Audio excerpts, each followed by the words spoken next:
Maritime empires don't always start with bases. They often begin with contracts. A ship arrives officially to look for oil, a frigate escorts it, officially to protect it. A military agreement follows officially to help a fragile state. Then come the trainers, the engineers, the advisors, the companies, and the diplomats. And a few years later, a foreign power has access, a role, influence, sometimes even oversight over a sea that was not theirs. That's exactly what Turkey is building off the coast of Somalia. On April 10, 2026, the Turkish ship Kagrebe arrived off the coast of Mogadishu to launch Turkey's first deep drilling mission outside its own maritime zone. Officially, it's an energy operation, a technical mission, a well, potential hydrocarbons, seismic data, exploration. But in geopolitics, ships are never innocent, especially when they arrive in an area as sensitive as the Horn of Africa, close to the Gulf of Aden, the Red Sea, the Bab el-Mandeb Strait, the Indian Ocean, and some major routes connecting Europe, the Middle East, Asia, and East Africa. What is at stake here goes far beyond the issue of Somali oil. Turkey is not just coming to help Mogadishu, it is building strategic depth in the Indian Ocean. And to understand this, you have to look at it not as an isolated contract, but as part of the entire Turkish approach: energy, navy, military training, regional diplomacy, and economic influence. Welcome to Terra Bellum. In this video, we're talking about a simple logic. Powers look for footholds where the flows matter. A portfolio also becomes stronger when it doesn't rely on just one flow, that of financial markets. That's why I'm telling you again about Maclear, a Swiss P2B crowdfunding platform. Basically, you lend directly to European companies in the real economy, logistics, industry, commerce, and you receive a fixed income with monthly payments. The goal isn't to replace ETFs, stocks, or bonds, but to add diversification that's less tied to market swings. Moins corrélé aux variations de la bourse. What interests me personally here is mainly the risk structure. Maclear operates under Swiss regulation through Polyreg, a self-regulatory organization recognized by FINMA. The projects are selected with rigor. Up to 90% of applications can be rejected, and each loan is backed by collateral. In the event of a serious default, Maclear acts as a trustee in charge of the guarantees in the interest of investors. The minimum investment is €50 with no deposit, investment, or withdrawal fees. The displayed returns are around 14.5% per year, depending on the projects. All the platform's statistics are also publicly available. Today, we're talking about €94 million, already financed, and more than 33,000 investors. The link is in the description and in the pinned comment, with 3% cashback for 90 days. The trigger is simple. The Kagrebe, a Turkish deep drilling ship, arrives off the coast of Mogadishu to drill the Kurad-1 well. The site is located several hundred kilometers off the Somali coast. The stated goal is ambitious: to reach a total depth of about 7,500 meters, including both the water column and the subsea bed. On paper, it's an energy development, but above all, it's a symbol.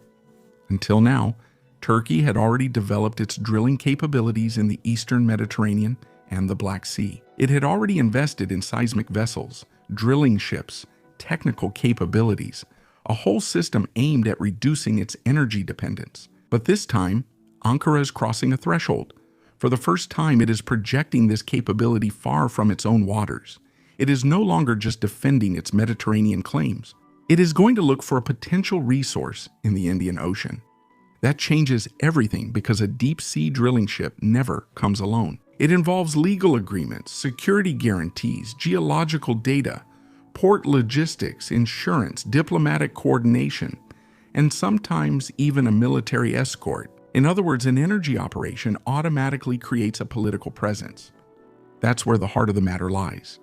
Oil here isn't just a resource, it's a pretext that structures everything. It makes it possible to justify a presence, to establish habits, to create dependencies, and above all, to bring Turkey into waters where it would not normally be expected. So the question isn't just whether there's oil off the coast of Somalia. The real question is what Turkey gains even if the oil doesn't turn up.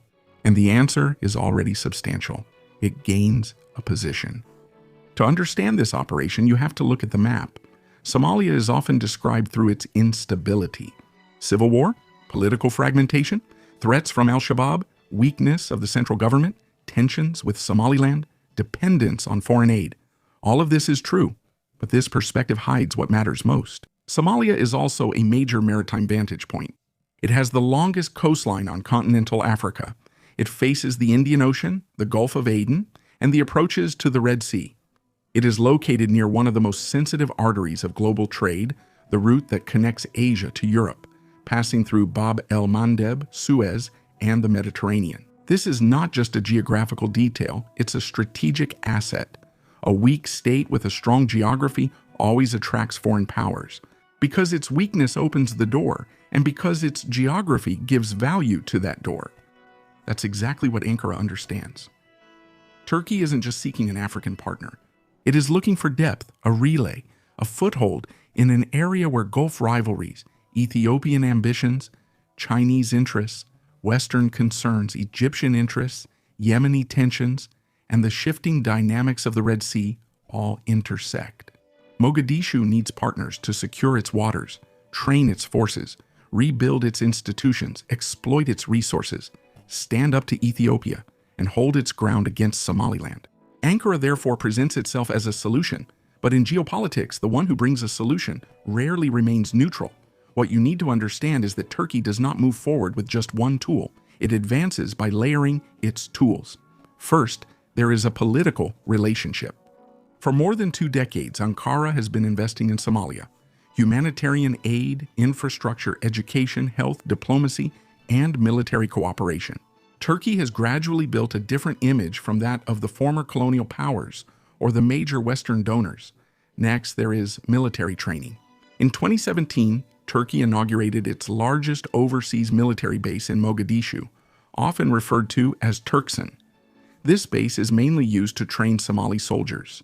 It allows Ankara to take part in the reconstruction of the Somali security apparatus. That is, one of the most sensitive sectors of a state's sovereignty. Next is the February 2024 Defense Agreement. This agreement enables increased maritime cooperation. Turkey must help Somalia develop its naval capabilities, protect its territorial waters, combat illegal activities at sea, and rebuild a maritime sovereignty that the Somali state has never really been able to fully exercise for decades. Finally, there is the Energy Agreement from March 2024. Again, it's not just about exploration.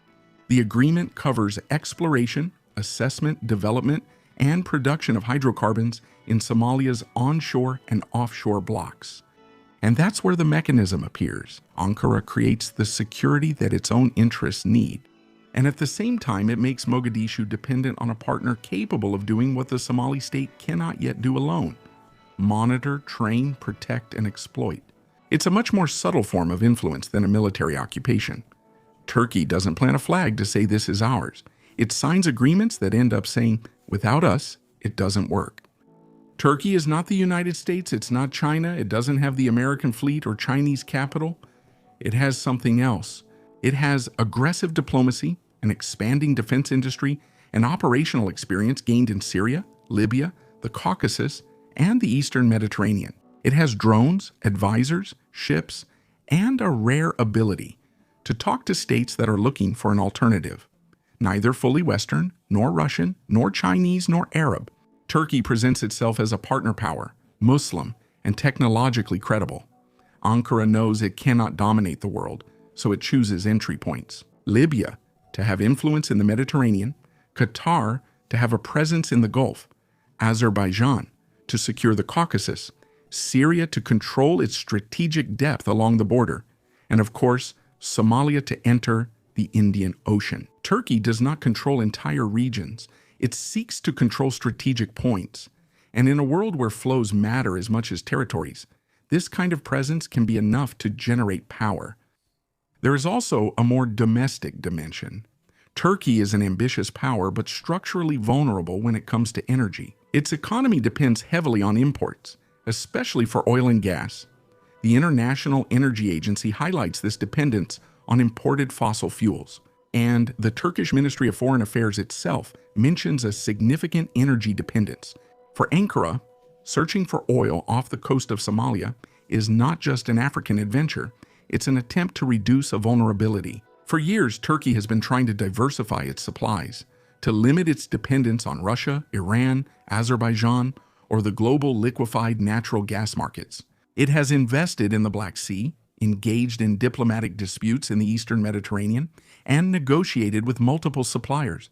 Somalia is also part of this strategy. Even if the exact reserves remain uncertain, even if any exploration will take years, even if the most spectacular figures should be treated with caution, the gamble is rational.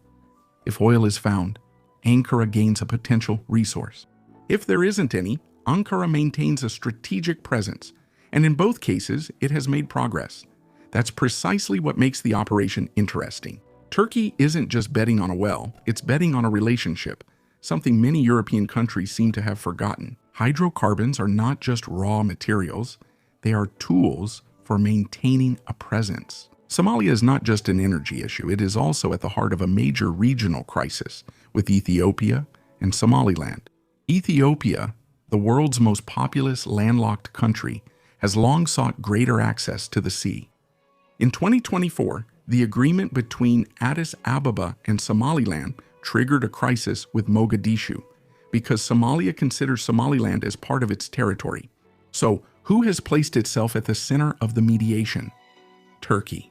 In December 2024, Ankara's mediation made it possible to reopen a channel between Somalia and Ethiopia with a commitment to respect sovereignty, unity, and territorial integrity. Technical discussions were then organized in Ankara. This role is essential because it shows that Turkey doesn't just want to be a service provider, it wants to become a regional arbiter. It is strong off the coast of Somalia, it trains Somali soldiers, it helps secure Somali waters, and it positions itself as a mediator between Mogadishu and Addis Ababa. That's exactly what a power does when it wants to have a lasting influence in a region. It doesn't pick just one issue, it connects them all. We shouldn't make this video a victory lap for Ankara. Turkey's strategy is smart, but risky. The main risk is oil. Exploring differs from producing from exporting, and exporting from making a profit. A well can be disappointing, a deposit can even be too expensive, and infrastructure might be lacking. Security issues can block exploitation itself. The second risk is Somali fragmentation. Mogadishu remains fragile. The central government doesn't fully control its territory. Relationships between clans, regions, federal institutions, and armed actors are still complex. And in this kind of environment, a contract signed with the central authority can always become politically contested. And the third risk is Al-Shabaab. As Turkey becomes more visible, it risks becoming a symbolic target. Training the army, protecting the waters, exploiting resources, supporting Mogadishu, all of this puts Ankara on the side of the Somali state, and therefore against the groups fighting that state. The fourth risk is regional rivalries. Turkey is moving into an area where other actors already exist. To name them, United Arab Emirates, Qatar, Saudi Arabia, Egypt, Ethiopia, Kenya, China, United States. The Horn of Africa is not a void, it's a crowded crossroads. At a crowded crossroads, every step creates friction. So that's the Turkish paradox. Ankara gains influence by stepping into the cracks of the Somali state, but those cracks can also close back up. So to conclude, what's happening off the coast of Somalia goes far beyond the issue of drilling. Turkey is experimenting with a method to turn a local need into strategic depth. Mogadishu needs maritime security to exploit its resources and to have leverage against Ethiopia.